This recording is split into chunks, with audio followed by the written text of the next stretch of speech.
आपने भगवान विष्णु के 10 अवतार के बारे में तो सुना ही होगा। आज आपको बताएंगे भगवान विष्णु के पहले अवतार मत्स्य अवतार के बारे में क्यों हुआ था। मत्स्य अवतार भगवान विष्णु का पहला अवतार माना जाता है।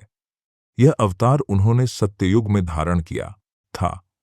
कहा जाता है कि कल्प के अंत में जब महाप्रलय आने वाली थी, तब पूरी सृष्टि जल में डूबने लगी।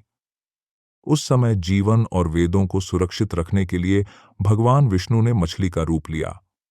कथा के अनुसार एक दिन स्वयंभू मनु नदी में अर्घ्य दे रहे थे। तभी उनकी हथेली में एक छोटी सी मछली आ गई। जब मनु उसे वापस छोड़ना चाहते थे तो मछली ने उनसे कहा, हे मनु, बड़ी मछलियां मुझे खा जाएंगी। हे मनु, कृपया मेरी रक्षा कीजिए। मनु को दया आई और उन्होंने मछली को अपने पात्र में रख लिया। लेकिन आश्चर्य की बात यह हुई कि वह मछली दिन प्रतिदिन बड़ी होती चली गई।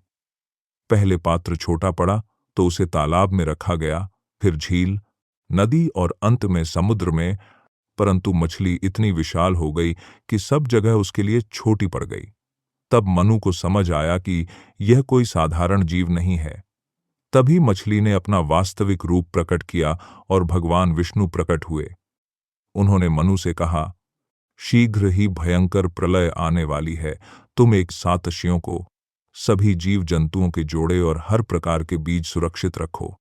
जब प्रलय आएगी तो मैं मत्स्य रूप में आकर तुम्हारी नौका को सुरक्षित स्थान पर ले जाऊंगा। कुछ समय बाद सचमुच महाप्रलय आ गई और चारों ओर केवल जल ही जल रह गया। मनु की नौका प्रलय की लहरों में डगमगाने लगी। उसी समय भगवान विष्णु मत्स्य रूप में प्रकट हुए।